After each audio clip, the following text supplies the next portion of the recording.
Hello.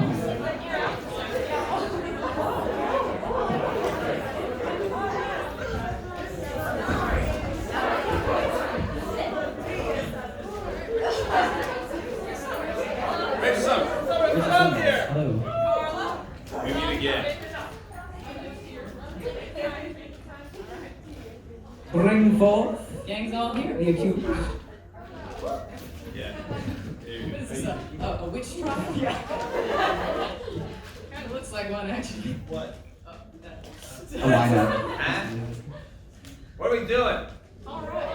Well, that was Begin Again. That was how we made that movie that you saw earlier. We had about 30 minutes to do a Q&A based on that.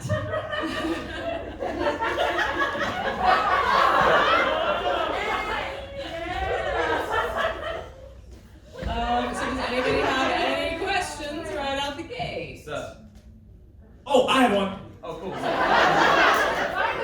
do you have all of them? No, I have one. What? Yes. So. A couple weeks ago, you sent me a message that was like, I'm putting together this documentary, and in the last 10 minutes, I make a decision that is like really bold. Was it the eyes thing? Is that what you were talking about? No, I think one thing that I showed restraint on in editing was not showing any footage from either movie until the very end. Like that. Oh! That is not what I thought. Do you want to tell them what I asked you when you said that to me? His response to that was, "Did you kill someone off?" That's what I thought she meant. I didn't know. I was like really bold. It's a documentary. How bold could it have been? I thought maybe you killed a character. And I was like, I don't know how that's going to work in the continuity. So this was the first time I've ever edited nonfiction to this length, to an hour and 45 minutes, and we had over 11 hours of raw footage from what Austin shot on the C100 for those 4 days. Crazy. Well done. Yeah, dude. Seriously. Well done. Thank you. You're welcome. All right, no, seriously, you will ask questions about the documentary, Yeah. if you have any. It's not a question, but it's, oh no, it is a question in the way that I mean it. Yeah, it's a So feeling. many questions. What's up? Was it only Carla and Tasha who tried to nap share, or did you all do it? I didn't know it was existed. only Carla. I heard legend of it. So I did try it myself because I wanted to know, like, what point does it start to feel like a gravity chair? And there is a distinct point where you're like, oh, that's weird. As evidenced by Carla's face. Who sleeps like this? I mean, that's... Yeah, fun fact, we actually, that was Astronauts. pitched to be the sequel to Gravity. So, Anti-gravity chair. anti-gravity. What an odd dot to connect. Yeah. You're welcome. Interesting. What an interesting. Caro. Alfonso Cuarón. Cuarón, yeah. Alfonso. Nope. Yeah. Not gonna try. Not gonna try that again. I think they're all just spent. Yeah, no pressure. No pressure. I think they're all just emotionally They have all the questions. What's up? We have so many questions, but overwhelmed. So we have no questions at all. Yeah. There's a lot of feelings. Yeah, I get you. We're doing all Smallwoods, right? Yeah. Smallwoods There's a whole lot of Smallwood going on. They all get it. Everyone gets it now. But that's still valid because I definitely, so when you make a making of like documentary, when you do like some sort of, this is how we made this movie, it has the potential to be extremely dry. And that was one of the things is like, I think with very little exception, unless I really wanted to draw attention to how like a note was taken, like how a directorial note was taken, or how like me and Summers would collaborate, or like Summers and Brittany would collaborate, or something like that. I never included us actually rolling a take. Because it's like you've seen the movie. It's like that's not the interesting part. And I think that like the technical stuff, like how focus works and all that, and what everybody's jobs are, I think that's really interesting. But really it was more about like, there was that framing device of like, why did we remake this movie? And I think that that is what makes it not just like a behind the scenes featurette, but actually like what I consider a documentary, because there is sort of that like, that framing, there's that theme. And if you look closely, that theme comes back multiple times through the movie. It's just extremely subtle in some places. I would also argue, too, as someone who is just responding to the movie, I would argue, too, that the movie is also not just about why we made the movie, but also how. Yeah. And I think in less in a technical, how do you make a movie, but more in how did this movie come together? Because, like, one of the stars of the movie is y'all. Yeah. Like seriously, like I love how much of the calls we made, how much of the fundraising is a part of the movie. Like that stuff is really cool to me, and like you're all a part of this journey, so it's really cool that you're in the movie. Yeah, sure. Not only like that, but the way that you make movies and run the projects and stuff, you give everybody a sense of purpose. I mean, not only them. And like obviously them, but y'all, I got no history in film or media. I'm a freaking nurse. I don't know what the hell I was doing there. And yet she made me feel important and like I was doing something worthwhile. So, I mean, we have an event today, so another round of applause for David.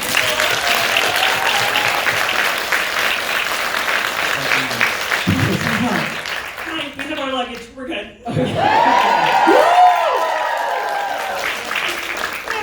But yeah, honestly, What? like, what just happened? Did you just meow? There was a meow, That's just scary. and I think I'm missing a key reference. I know, I didn't get it in the movie either. You just occasionally meow? I just want to. Did you not watch the movie? Fascinating. But yeah. Other than that, like, without you, honestly, I don't think my life would ever have taken this like course of events. Like, I never saw this happening for me, and now that it's over, it's just kind of like, huh, you know, time to close another chapter. Back to my sedated, intubated, bleeding people. Yeah. And that's important too. Yes. Hell yeah. Genuinely like Okay, I'll thank Michelle too. No, really. No, seriously, thank you, because I think one of the reasons this is such a gift is that like I forgot all that happened. I mean, like how can you? I mean, like how can you possibly absorb every single moment that you experience in your life? You can't. Your brain literally says no, can't. Stop taking notes on that stuff. Gotta move on. And to be able to go back and like all the moments between scenes, all that. The audition video, what the I didn't know. But now I can go back and like I can be like 80 years old if I'm lucky. And be like, oh my god, remember that time we made a movie? Oh yeah, I remember there's a documentary. In case somebody doesn't remember, we'll be like, it's okay, there's a documentary. So seriously, thank you. This is such a fucking gift. I love that this exists. It's so cool. Well, and that's actually why I really lean into the aesthetic of the Polaroid stuff too, because it has become such a thing that, you know, I include y'all in with the Indiegogos and stuff, and like that's a tier. So we're always taking all these Polaroids on set. Selena does such an awesome job as a character. She is she is that. She said some stuff on live stream which is way worse than it actually but yeah, like, and that, I was saying, I think that's like the coolest credit sequence I've ever done, because not only is You everybody... did say that, I do agree. She literally said it right before it rolled. She's like, this is the coolest credit sequence ever made. Check it out. She said it to me like a week and a half ago. I personally scanned everybody's signature and put it into Photoshop, did some Avengers Endgame shit, it's great. But all the Polaroids in the back are from Selena. They're Polaroids that were taken on set. I feel very much that way about Polaroid, of like when I'm like 30 years from now, I can have the Polaroid of like, this is on set. This is when we do that thing. Any other feelings? Oh, So, tell me about your feelings. About 2 hours, so let's do it. But continuing on what Chris said, that you start forgetting things that happen, and you have good moments and bad moments. What is the most memorable moment per se that you actually stuck? We're already having difficulty remembering. Yeah, like, so, you told me, yeah. So you don't remember anything, huh? What's the best thing you do? Yeah, from DRA? From DRA, from this one specifically. Oh man. I I've I got think one. that night that we just hung out, like that's. Oh, dude, I will never forget watching Transformers. Okay, Really? Transformers was great. Transformers was great. We had a blast. It is my favorite movie. But before we started Also, filming, wait, specifically, this isn't Transformers 2007. no, it's not. Transformers 1986. Yes, it's the animated one with Orson Welles. Anyway, and very happy for you. That was a lot of fun. And watching you be that happy was great. But before that, before we started filming, Carla. So Carla getting to come back and film with us. I love Carla. And it's just so cool to get to spend time with Carla. And then she came in early on a Monday. And I was like, well, I gotta do movie Monday. So I got to show Carla the room. It's just one of the happiest times of my life. I very much considered ripping your Instagram stories and doing that in here at some point. I was like, the front's already so long and I don't know how to transition. Listen, there would have been none. It would have been a hard cut to just us talking about the room, which is the best way to talk about the room. Unprovoked and weird. And that was a treat. And then, of course, we made the movie that was great. There was a lot of wonderful First day, first hour, I was like terrified. As I told everybody earlier, it was the first time I ever did any movie-related thing, makeup-related thing. And I remember just terrified, first of all of you. You're great, I was terrified. And I was standing there in the living room, just kind of watching, and I was like, is Maximilian too green? I don't know, how do I know? And Selena's like, baby girl, why are you freaking out? I was like, I don't know what's happening. First of all, I don't know what this looks like. She was like, why don't you look at the screen? I was like, I can do that. Okay, great. Looking on the monitor, I was like, oh my God, this is a movie. That's my favorite part. It's a secret that nobody tells you about making movies, is that no one ever explains making movies to you. You just show up on set and don't know what the fuck you're doing or talking about. And then the next set you're on, you start using phrases you didn't know last time. There is actually an entire piece of footage that I unfortunately had to cut for time of you just sitting with the visitors to our set, explaining to them what martini means, explaining to them what last looks means. And it was all stuff that I didn't know and finally had to break down and ask someone on set, like, hey, I keep hearing people say this. What the fuck does that mean? They're like, you don't know? I was like, where would I have figured this out? Carla, favorite moment? Austin, favorite moment?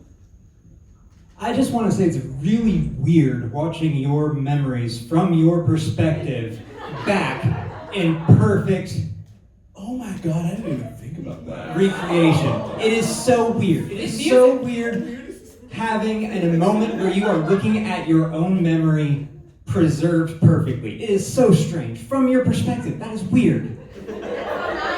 all the time. Oh, I actually do have a favorite moment from making DRA. You already had one. Have you met me? I don't always get one. You get 3. I get 3. You get 3, and I'm out. Genuinely, being a part of rap. Yeah. When we did DA, I was not there the last day. So they took a whole cast and crew rap photo that I'm not in. It's cool. It's cool. I understand. I understand the way making movies works. Not everybody's there on the same day. It's okay. And then we shoot DE, and these motherfuckers take an entire cast and crew rap photo again. 3 days after you rap. I don't care. You were at work. I'm looking at the rap photo going, I don't even know who that is. Who are these people who are in the rap photo? I was in both movies. How did I not get to be in the rap photo? You know, it's fine. It's whatever. But for this movie, it's like, No, you're not rapping me early. I'm saying for fucking. But we took the crew picture the day before. But also, yeah, but the cast and crew picture is a photo we used from the day before when Michael wasn't there. Somehow. At a certain point, I gotta start asking questions. Like, is it me? Do they not like me? Is it racially motivated? Like, what's going on? Like, what's going on? I've got a committee that's looking through. We're investigating. That is the correct answer. Yeah. Fun fact: if you actually have come in, this is the answer. Yeah. If you actually take a picture standing next to Michael Smallwood, you disappear. You're not in the picture anymore. Who said that? That was great. Oh my goodness. JJ, Summers, Carla. Any other questions? Any Hmm? other thoughts? Hey, what's up? So, That's how I'm calling on people. What's up? well, obviously you created this enormous, amazing community, and there's so much stuff like novels and fan art. What did you ever expected to get this big? No. I'm in Munich right now, so no. Yeah, what the hell? We came to Europe to screen all of this stuff. What? Almost didn't. Oh yeah, true. The universe was trying real hard to fuck with us. Michelle, from that parking lot to Munich.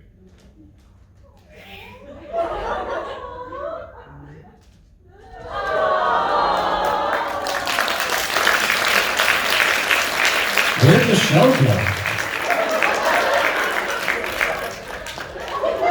So no, is the answer to that question. Yeah, no, and I remember that, back when we were crowdfunding this event and the London event as well, I know that everybody was just like so amped for Europe. And it was a really big ask. I mean, $50,000 is a non-trivial amount of money.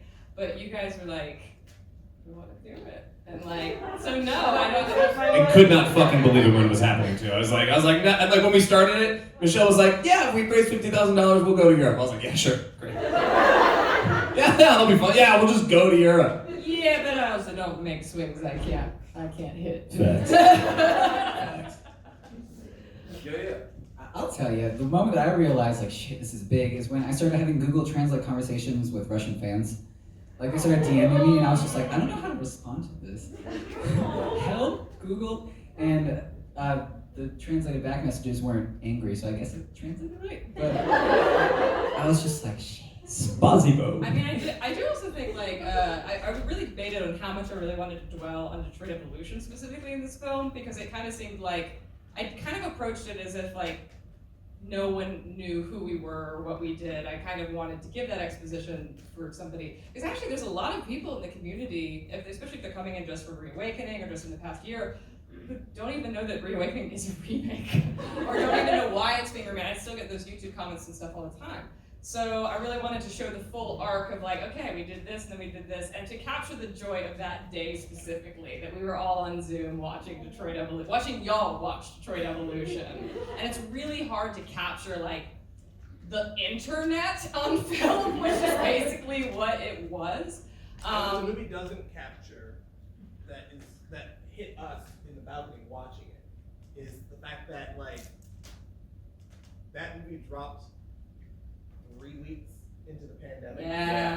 Yeah. So we're all sitting in isolation, Not knowing what's gonna happen. we had planned a premiere of it in New York that had been canceled, and we were all really deflated and obviously scared, and then just got to have this beautiful day online. We couldn't even we live in the same town, we couldn't watch it together. Yeah. And we had talked 2 weeks before about doing something in Charleston about all getting back together, and then a weekend it was that's probably Oh man. not gonna happen.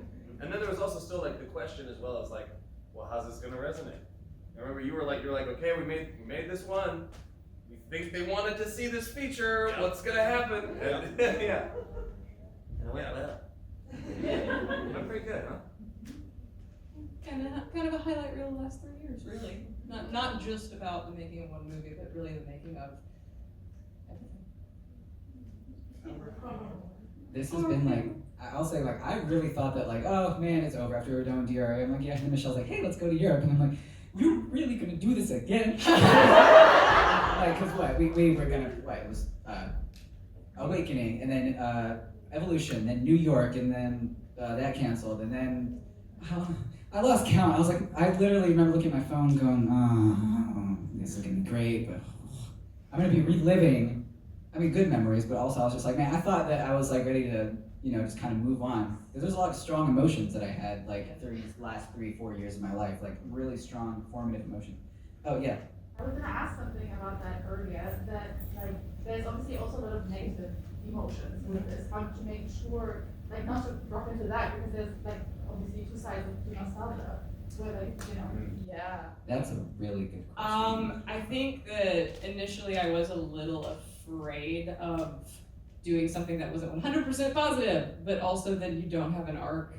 Like you just have a happy, warm, cozy making of featurette, and that's fun. But Which think is what I thought we were getting. I had no idea. I didn't know that was gonna happen. Really? Yeah, I didn't know. An hour 40 something minutes. I was like, there's definitely gotta be more than just like, hey, what's fun making this movie. But I think that like You thought someone died. I did. I didn't think someone died, although Maximilian isn't here. So.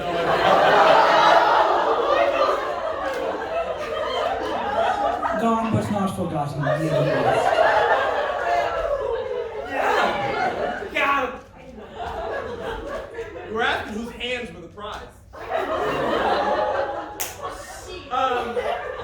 Some of you may die, But I didn't necessarily think someone died. I just thought that what she meant was that she put in a weird plot twist at the end, and I was like, what could be a plot twist in a documentary? And I was like, oh, someone died.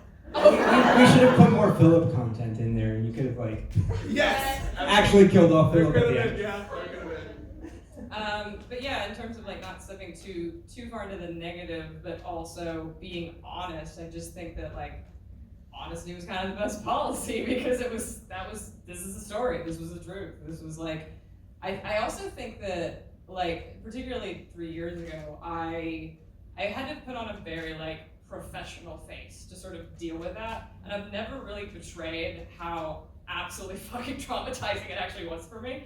And so this is kind of my first time to sort of like unpack some of that and be like, actually there was like a human cost, there was like a human toll that all that sort of stuff took, and like it really is the prime motivation I had for remaking this movie.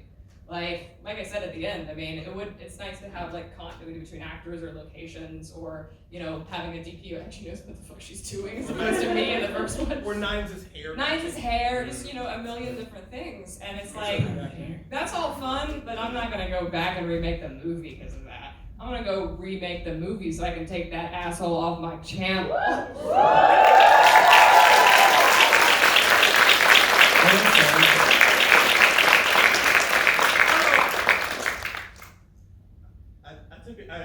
I said this to you up there. I take issue with in the movie you say we were friends. I was like,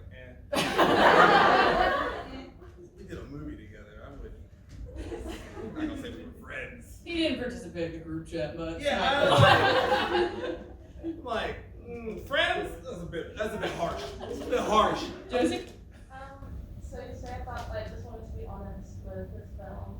I think it's been important for all of us to see this film remade and then seeing all of the work that's gone into it and just processing that. It's really helpful all of us process it. Yeah, thank you. I think that that's also definitely a motivation for making this. And I think that one thing I was trying to choose when I was trying to pick, pare 11 hours of footage down to like an hour and a half, was trying to really highlight what each crew member brought to the production. I told Summers in particular up there, I was like, I made sure to really emphasize the fact that Aaron is a fantastic gaffer, but you tell him where to put the lights.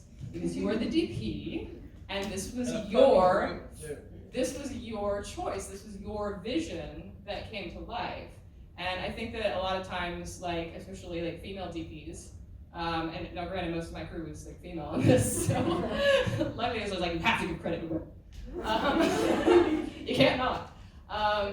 I think that especially female DPs deal with this all the time of just the lighting guy made that look good, or the AC made that look good. And it's like, no, that was Rachel Summers. And I think seeing our movies side by side, the one I shot, the one she shot, I think it's pretty obvious that like Rachel Summers. she's a genius and I am.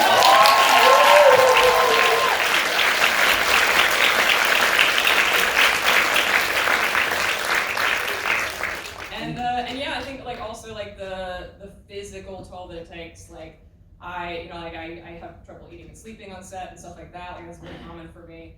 And there's actually something I cut because it was only in there once and it didn't kind of create a through line. But you having back issues like the first night. Right, yeah. And I originally kind of like had that in there because it's like he's taking a physical toll of like dealing with this and pushing through like pain and stuff to get through the scene. So yeah, there was a lot of and like her camera was falling apart. And Tasha It's needed just, a like, nap. all sorts of stuff that we were dealing with, and yeah, like you don't see that when you see the film. Like you don't even really think about that sort of stuff. And it was stuff we dealt with. Talk about human toll. Okay, during the Lotso scene, I remember there was a moment where I go back to look at Michelle and she's curled up in stomach pain. I said, "Are you good?" And she's like, "Yeah, let's go." And then gets up, and we just continue Oh yeah, that was filming. too And I was much. just like, Michelle, and she's just like, That was when I didn't know I had gallstones. yeah, no, stones in her gallbladder on a set. My God, woman. Shut up. And then Fair. in the front. How many hours of BTS footage did you have to scrub through to create this? So Austin caught 11 hours, but there was a lot of archival stuff too. So I went through a lot of like old streams, and I made a joke on Twitter once, like when I was editing this, I was like, man, Apu used to be 30 minutes of nothing. So I was looking at some old streams of mine, I'm like, damn, why did anybody watch this? Thank you for watching it, because it wasn't great. But yeah, I went through some old streams and stuff, and I went through like our fundraising stream and our text messages. Apparently, That was oh yeah, the text. Not I was like, expecting fuck. I had to check it. I was like, Thanks for reinforcing the theme and now a year and a half ago in your Yeah. text message. That's of Never- I sent you so many dots. Never ever disrespect Michelle because she will keep the receipts and destroy them. Did I say that? Yes. I don't believe it. I said it. Oh my God, I met you, Mike. I tell you that all the time, though. I'm not getting sentimental with her. We do this every week. I don't know, I want to share this because 2 years ago, the pandemic had just hit and I had graduated in like unclear conditions and I didn't know if my, the course of university I wanted to do got cancelled and I was isolated from my friends and I was not really in a great place. And I was watching YouTube all day for like a few weeks. And I got recommended this video with this cool cover, like blue and pink, and I was like, hey, let's watch this. I don't know, I've been watching nothing else all day, and I clicked on it and was like, this is long. Oh, don't worry, some people still call it a short film. Yeah, but it was super weird because I was like, is this like a timed movie? Like, and I watched it and I was like, I think it was the first line, the Hey Tin Can. I was in, I was like, well, why did I watch this? What is this? And I watched it and I didn't know anything about video games or PBH, and I was watching it as an original movie of sorts, and I was like, why? What's happening? Like, okay, I think I figured out it's an Android. Okay, but why is he in his imagination? Is this? Huh? Why are we together? What's happening? Like, who's Marcus? I would pay €100 to have watched that movie with you. Just to hear what you thought was happening. Like, who was Philip? And I think I laughed and I cried for the first time, and I was happy after watching so many YouTube videos all day, and I was in such a bad place, and it's making me feel so many things, and I'm so thankful. Like I finished this movie and I was like, okay, I need more of this, and I watched playthroughs of Detroit Reawakening, and I was like, okay, so now I know who Marcus is. Mission accomplished. Where's nice? Nice. Connor. Huh? It was such a great experience, and I had fun, and I had something to invest in, and I looked this all up, and it made me feel so many things, and I actually joined this Discord server. It was my first fandom. I actively participated in everything else. I just watched, and I've been a fan of myself, but never part of the group, and it's so special to have found this, and I don't know why YouTube recommended me this, because I'm not part of the LGBT community. Yes, at least I don't think so, and I'm figuring stuff out, and I don't know why, but I'm so thankful that I came up in my queue, and if you had told me 2 years ago that I would be sitting here, that I would put money into like a producer, an independent filmmaker, like in South Carolina, I was like, huh? No. Like who did this? Because certainly not me. And I'm just so thankful that I Plot came twist. here.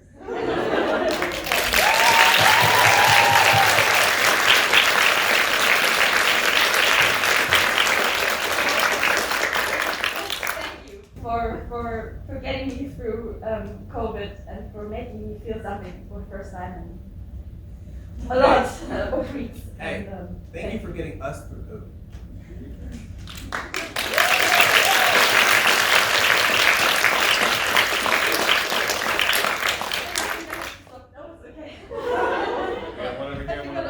That was Okay, probably. well, we got time for these 2 more. What's up? I have a question for Michael to clear up the room. Oh yeah. Who won the hand drawing contest? Oh, listen. You're all gonna hate this, but I am a school teacher, so you all won.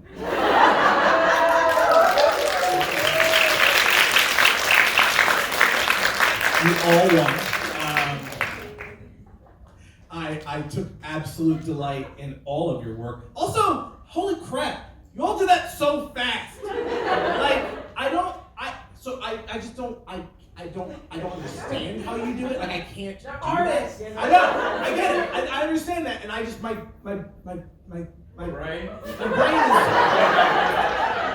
is. It's weird. Like, I can see it. My brain can see it, but my fingers are dumb and they won't do it. So I stood there in awe of like, wow, they're really doing this, and like, look how fast they're making these really awesome drawings. So you all won. I won. You mean to say because I got to see all these really cool drawings. The hand went away even. Yeah, okay. I'll never do that. You can change your name now. You absolutely can draw hands, by the way.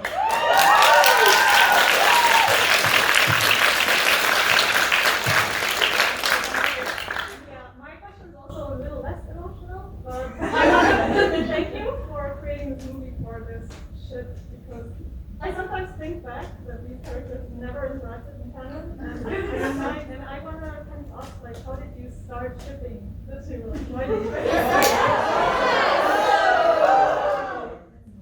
I was in the delivery room when Read 900 was born.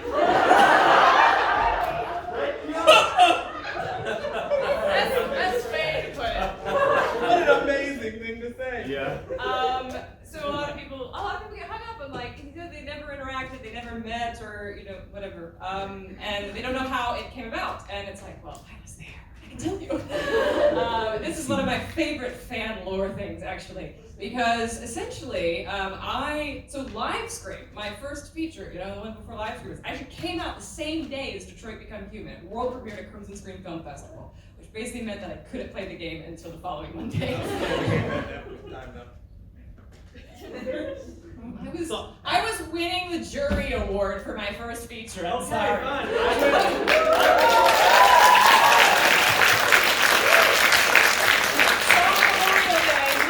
E3 demo for Detroit Hey, that does win. Yeah, the E3 demo. So that Monday, Memorial Day, I went out, I bought the game, and then I played it that week. And I was a huge fan of heavy writing, so like I was really looking forward to, you know, this next interactive fiction game. Especially because Iannantuono is Meh. Yeah. Meh is being nice. So, a lot of you might like be weirded out by this, and you can have your opinions, but I did actually start shipping Hank and Connor. I like their dynamic in the game. And so like I started reading just like, or no, I got a Tumblr because I was just like, oh, I'll just like keep up with the fandom a little. And then I was like, I'm just gonna make one Evanescence fan bit. I forgot you did that. And then I was like, I'm just gonna make 2 Evanescence fan bits. And then I was like, what if I remade the entire Blade Runner 2049 trailer with Detroit Become Human footage and put that on YouTube? And then and around this time I was also like realizing that like in a lot of Hank confics, they were starting to pair Gavin with Knights in the background. And I was like, I like those guys. And then it started to just kind of grow out of that. And you know, it was a different dynamic and it sort of had room to evolve. And I was like, by August I was like, I think I actually should read 900 more. And I was like, I think I actually might ship read 900 mostly at this point. And then I was sad I couldn't make any Evanescence fan bits because there was no video. So I wrote Detroit Reawakening. To make content. So for anyway. evidence. So that I could make a Lana Del Rey video to Cherry with Read 900 footage. That is not how it was pitched to me when I met No, her. I was like, oh, I see you're also a fan of the video game Detroit Become Human. I am also a fan of video game. Let's make neutral, generic, non-shipping video game fan film. Wanna help? I was like, yeah. Can I? Did you ever question why that story, though? Well, yes, and I will admit this in front of all of you, my friends. I didn't know who RK900 was. Because I did not get the ending where they introduced him. So the whole time I was like, don't know what the fuck this is.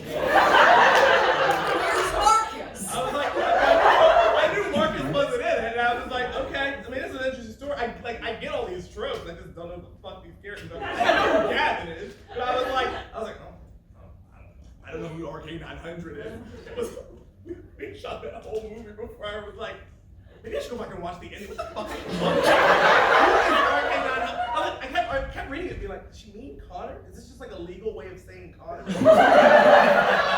was like, no, that's not right. That's not Connor's thing. And I was like, it's Connor. I was like, and then I finally YouTubed it. And I was like, oh, it was a different ending. Yeah. That features a character. This character's in 2 seconds of a random ending. Yeah, but you had to be there. Apparently you had to be there. See, I remember exactly the day. Okay, I think I was getting over Voltron at that time. Is this the day we met? No, not the day we met, because I started shipping Read 900. I think a little, like maybe just a couple weeks before we met. I started cosplaying RK900 before I started shipping Read 900, and the Heels ideas started coming along before I started even shipping them. And then I was like looking at pictures of RK900, like, ooh, I want cosplay references, and I was like, who the fuck is this guy? That's Gavin, isn't it? Right? Oh, I hate him. And then I didn't. The best thing about it was, so Michelle, I met her at a tiny little convention in South Carolina, like 500 people, maybe less. DBH was so niche at that point, like nobody fucking knew who I was. And I was walking around with my friend dressed as Cinderella, and I was like, oh, nobody's recognized me. I put so long into this. And then I think from across the room, I think I hear. I think I'm just like, wait! Nines? Yeah. Nines, and I'm just like, yes? And she goes, and then she was just like, oh my god, I love your cosplay. I'm making a movie based on these characters. I was like, no shit! Is it gay? Your first question And was, she- is it gay?